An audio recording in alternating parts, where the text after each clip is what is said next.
good. Stay parked. Going to get COVID tested over there for vaccinations though. I have an appointment to get vaccinated. It's with a company here in the US. Besides, since I'm back in the US, I can wear my cowboy hat. It seems fitting enough.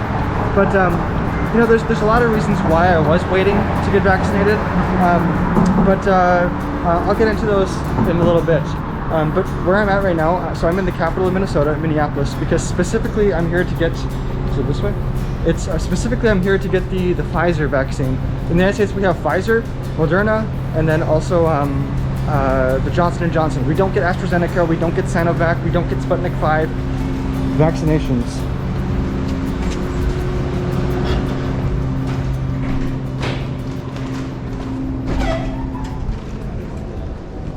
When I came in, they gave me a second mask. They want you to wear a second mask over the one that you already have.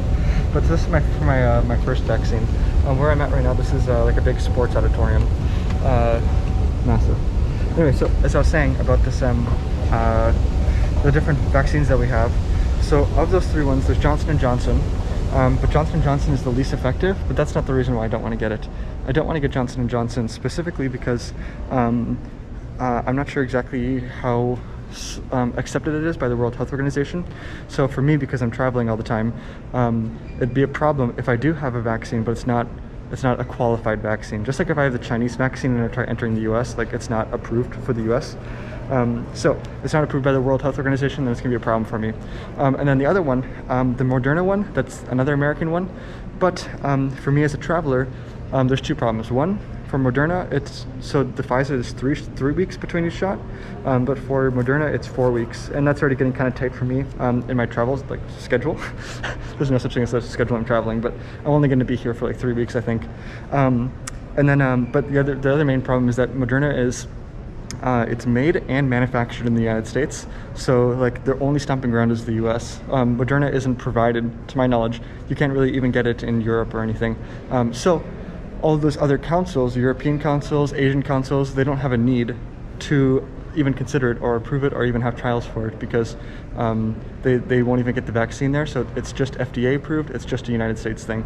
So if I try to use it to enter Spain or Germany or something, they're gonna say, whoa, you're not in the United States, we're not accepting this one. So, but anyway, so that's why I'm getting the Pfizer one, because Pfizer's and BioNTech is like the most widely accepted one that you can get anywhere.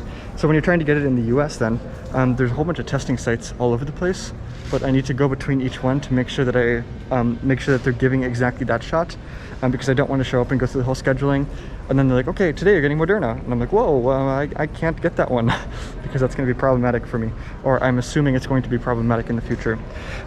But the reason why I didn't get vaccinated yet, maybe I should talk about this later, because this is where the queue is going to start. So let's go get the shot right now, and then I'll explain why I wasn't going to get it. Why I didn't get it yet. Okay, let's go. I'm not afraid of the vaccine. It's just like I have to do it. So, okay. Hi. Okay, so they already gave me the card. This is what the cards in the US look like, and then just an information page, just in case something does go wrong. But Come on down. Hey.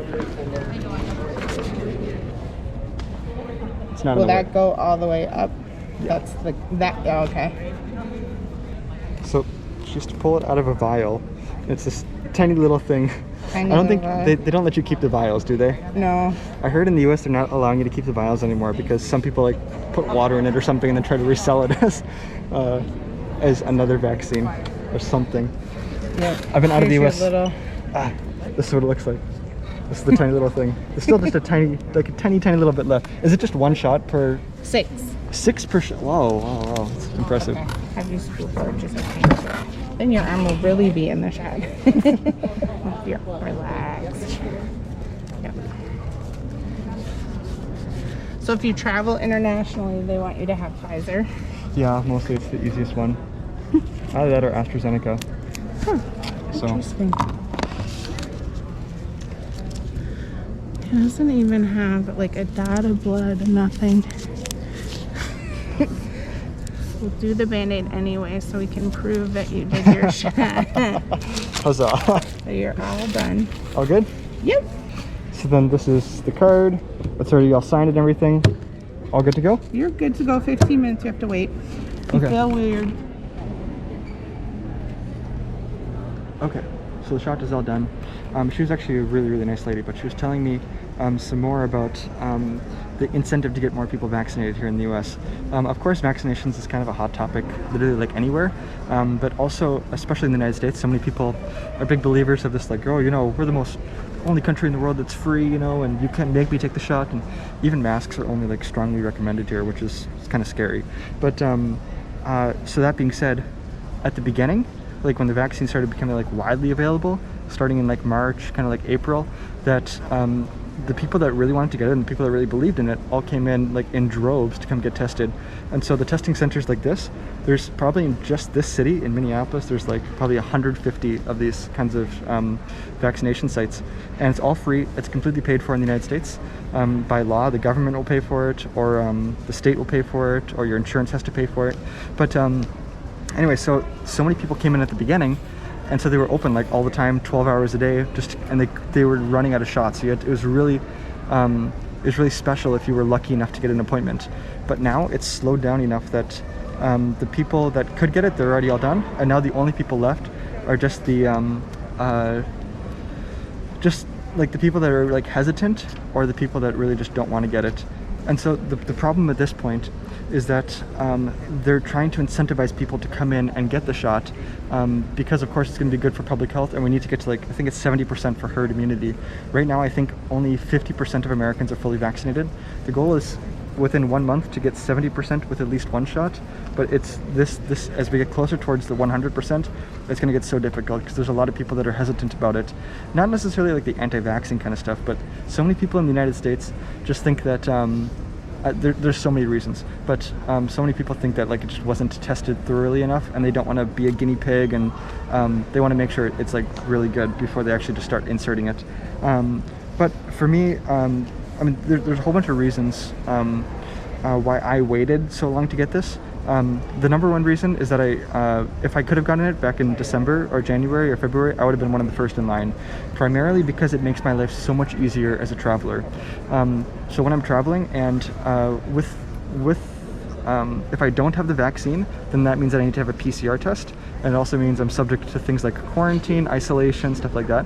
Just since the beginning of this year, so I'd say actually within just like 5 months, I spent over $2,000 on COVID tests all around the world. I had probably about 30, I think I counted like 37 or 38 COVID tests. But as soon as I get the vaccine, all of that is done. And then also, then I don't have to isolate anymore. But then also so many more countries are open up to me. Some countries, they'll only accept vaccinated travelers right now. This is in the summertime of 2021. So just recently, like Spain is opening next week. And then Iceland is open, Greece is kind of open, but some, like Georgia, if you're vaccinated, no problem. If you're not vaccinated, you're not allowed to come in. So it's kind of interesting. So for me, getting this little slip, this little, if I can pick it up, this little card, it's going to make my life so much easier. It's going to save me a lot of money on COVID tests, and it's going to make traveling kind of normal again. Really quickly before we finish up here, the reasons why I didn't get yet is that because I got COVID in Sudan back in February. So the antibodies, I've had them, some studies say like 3 months or 6 months, but so I have the antibodies for a while, so I'm not really worried about getting it again right now. So that's why I felt okay waiting. If I really, really wanted to, I met some Americans in Afghanistan, I met some in Africa. Like if I wanted to get it in Uganda, I could have found a way to get it in Uganda, but it's such a limited supply that's making it all the way out there that I didn't want to steal a vaccine from somebody that really truly needs it. Because just like how 6 months ago in the United States, we had a very clear priority phase of people that could get it. If you have money, you can get it in Uganda instead if you do that. And I didn't want to be that person that jumps in front of the line. For me, I'm safe for now. I can wait. So that's why I ended up waiting so long. But now since I'm back home in the US, there's no reason not to get it. They're trying to incentivize people in the US just to get it. And so one of the things they started doing, so here I got my shot thing. But then also on the back, if you register that you actually got the vaccine, there's a rewards program. This started just last week to start getting to these people that don't want to get it. A rewards program to give them free like sports tickets, or give them like free discounts on this, or like free this, whatever. So it's kind of interesting that they're doing this just to get the shots in the arm, but it's so important. And I feel so much better now. I'm glad that I don't have to worry about getting COVID again, because I know there's cases that you can get it again. I wouldn't want to be out in the middle of the Sahara Desert and get COVID again. So I'm glad that I'm safe for now. So and I should be safe in the future and make my life traveling so much easier. So, okay, that's gonna wrap it up for now. My camera is just about out of memory. I don't know if I can record the last little bit, but there's only like 1 minute left, so I'm just gonna say goodbye right now. Get your shots. It's good for the world. It's good for all of us. Okay, see you guys later.